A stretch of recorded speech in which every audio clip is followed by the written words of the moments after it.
I have a Polish friend who's a DJ. I have a check 1, 2. It's a dad joke. I saw it on the internet. Always work to do. Like you feel like you're making strides. Then when I talk things through, I go, man, I still have things we need to. When I say we, I mean all my multiple personalities going on.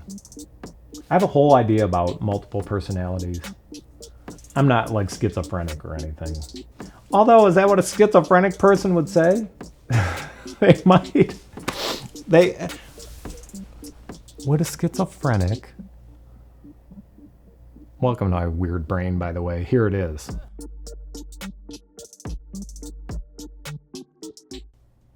We good.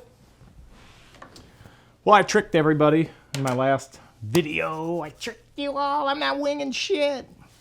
Just kidding. Welcome to my living room. This is my, the other spot in the studio. Ha! We got to karate chop the pillows. See, that's what we know for sure. Chop the pillows, make it look good. Look at us, we're being profesh. Welcome back. I could talk about an ayahuasca ceremony that I just had in December, which is probably relevant for everyone. You know what I noticed yesterday? My eyebrows were, is this eyebrow a little thin, right? I thought it was maybe just not brushed right. These are the details I miss. By the way, this candle, possible fire hazard. Look at this. Oh boy, I don't even want to do this. I don't want to drip wax. This could be an issue. I didn't think it through. The flame is usually in the glass. They're usually clean. This is kind of gross. Honestly, let me get that. See? It's a real shit show around here. I had a ayahuasca ceremony. I was there in December, this past December, 24. And on Tuesday night, which is usually a pretty intense night, I swear it was the most miserable night that I can remember. It goes back to a little what I was talking about yesterday in the video about just imposter syndrome, winging it, and the whole ceremony. And I'm looking for the notes on it because it's, here we go. Woke up, this was after the second cup of ayahuasca. Somebody's moaning outside, or they could be downstairs. I'm above a bar. I hear things. Ceremony 2, 12/10, December 10th, 24. You hear the alarm? Whatever. Woke up in a loop of self-doubt. So I fell asleep at some point during this ceremony, and I woke up in a loop of self-doubt. You're a failure, waste of potential, like all the stuff we tell ourselves. And it was, you know, it's amplified because you're going through this experience. And I felt so bad in that ceremony just on how I talk to myself. You know, I'm no different than anybody else in the fact that we talk shit to ourselves. Like we should be our number one cheerleader, but we're never that. Like we're always the opposite of what we should be for ourselves. And so I don't know who's going to be a better cheerleader for us than us. So I wake up in this loop of self-doubt. It was a really tough night. You know, usually in an ayahuasca ceremony, there's some kind of like resolution. At the end of the night, there's a resolution. So you'll go through all of these emotions, you'll go through all this stuff, and then there's a resolution. Well, there was no resolution that night. And so it was, you know, I woke up the next morning, Wednesday morning, and I was not feeling great about myself at all. Don't get me wrong, I wasn't in like depression mode. I've never been depressed, so I'm not even pretending that I've ever been that dark of a hole. But as day-to-day holes go, it was a dark one. And I remember going to breakfast and meeting up with Gerry who's the owner of Rythmia. Johnny was down there. Dwayne was there. Marta. Gerry says, "How you doing, kid?" If you've ever met Gerry, you've probably heard those words out of his mouth. And I said, honestly, Gerry, it was a tough night for me. Just a night of self-doubt and all these things. And then also in that ceremony, and this conversation is reminding me of it, the medicine said, you don't listen to what I tell you to do, for the most part. She goes, "I've been telling you forever you're a teacher and that people need to hear what you have to say, and you don't do it. So yeah, you're a piece of shit. You're a failure. You're a waste of potential. You're all these things." And so I'm telling this to Gerry, and he basically said, "You can't ignore the calling." And so I had to sit with that all day. It hit home. It really hit home. That conversation with him really kind of drove home a point. And it's, there's few people in the world that I take advice from. He was definitely one of them. So when he said, sit with it, it's a calling and you can't ignore it. Like once you get it, he was like, actually his response, he was like, it's a calling. I think he could sense something that morning, and I must have been thrown off vibes because he approached me in a different way. Usually we have this kind of joking relationship, or we'll talk, and but this time he caught me on a soul level, which I appreciated. So thanks, Gerry. So I sat with it all day, and sat in misery kind of all day long. And then Wednesday night was coming up, which is ladies' night. I have a history with ladies' night at Rythmia. It's not always my best night. So I went in there pretty nervous, honestly. By the way, when I'm talking about this, I'm just hoping it resonates with somebody, because you don't need an ayahuasca ceremony to go through this. It happens to be the modality that I choose, but gosh, you could handle this in a meditation. You could probably do all of this just in a meditation. Ugh. Anywho, back to the ceremony. See what I'm saying? I can't even talk. What kind of vlogger can't even talk? I don't even know what I choked on. What was that? It's like swallowing your own swallow? Swallowing your own throat? I don't know what that is. It's so stupid. Our bodies do weird things. So I go into Wednesday night ceremony. What a segue. And fully expecting to have another bad night, another hard night. It's ladies' night. It's a thing. And it turned out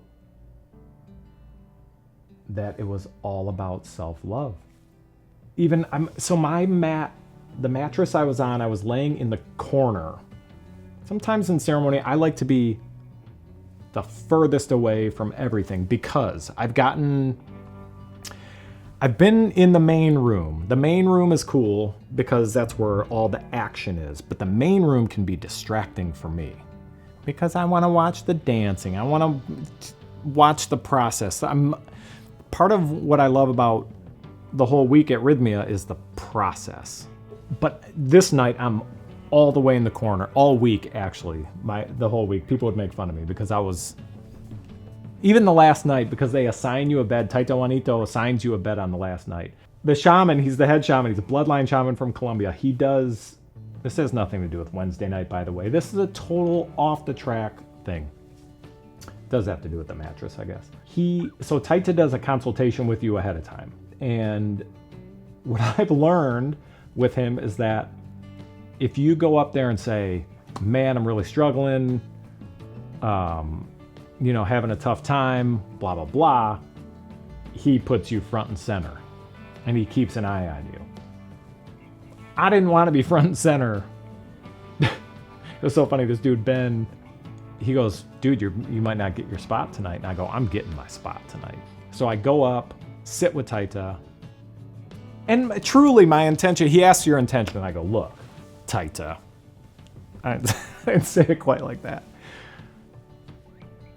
In my head, this is what I said. I go, look, Taita Juanito.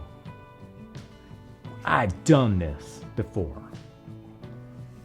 I'm going to give you a spiel and you're going to send me somewhere. The way it really turned out was, I said, oh, I just want to, my intention is to be a beneficial presence and just be more of a light in the world and how can I serve kind of thing. But I've had a great week. It's been a really good week and I don't need help as much as everyone else. This is what I figure if I tell them, sure as can be, they go, yeah, go room 2 or whatever it is. You're in that wing. I walked past Ben, gave him a look. I go, manifesting, this is how you do it. So anyway, I was in that corner all night long. Long story just to get there. It is full moon-ish, just bathing me in moonlight. So this Wednesday night, I'm in there and it's all about self-love. I expected to be so depressed all night again. Although I should know better. No ceremony's the same, but sometimes my week has this underlying theme to it. And this was the night that everything changed. Maybe my life changed. As I think about this ceremony and this day, from the talk with Gerry to that ceremony, my life may have shifted. I remember looking at my hands, the back of my hand, and I started crying. It's almost bringing me to tears right now saying this. Because I'm looking at these hands and I'm having like a remembrance of being back in that ceremony.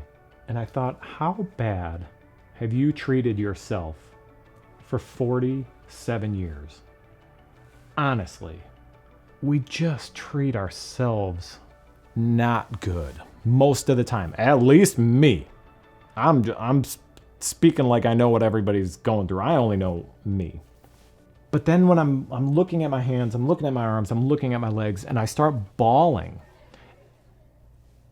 More people outside laughing. They're laughing at me bawling at my hands.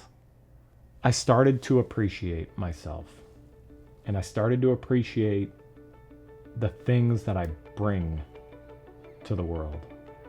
Even just the small things. I started appreciating all the lessons I've learned. Buckets of tears. And then I closed my eyes and started having these visions. Sherbet color. I've realized that it's spelled sherbet. Some people, I think, call it sherbet. It's sherbet. So, sherbet pipes, like Super Mario kind of pipes. And I'm wowed by this vision. For whatever reason, it had no meaning whatsoever. It was just these pipes. And the pipes started going down, down, down, down, down, down, down, and out of view. And I remember laying there trying to follow to where the pipe was going with my eyes. Even though they were closed, I was like trying to follow the vision. Now, ayahuasca speaks to you. I know this sounds crazy. By the way, also referred to as she, or the medicine, or whatever. So if I ever am talking about ayahuasca and I refer to it as she, or the medicine, or that's about how I'm going to refer to her. It's a she. It's a female spirit for sure. Anywho, I'm trying to follow these pipes, and I hear her voice, and she goes, "Stop." Because in my head, I'm going, no, don't go. And I stopped.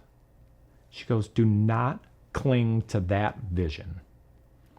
If we were to cling to that vision, you would never see this." And boom, it was fireworks and jewels and clocks, like all this cool stuff. Really cool, really 3D, really colors you've never seen before. And she said the lesson, and this is what sticks with me. These are the beautiful lessons. Don't cling to the past, which is gone. Because if you cling to the past, you can't make room for these new beautiful things in this new beautiful present moment. But the lesson wasn't about making room for the future, it was making room for the present moment. We don't do that enough. I don't do that enough.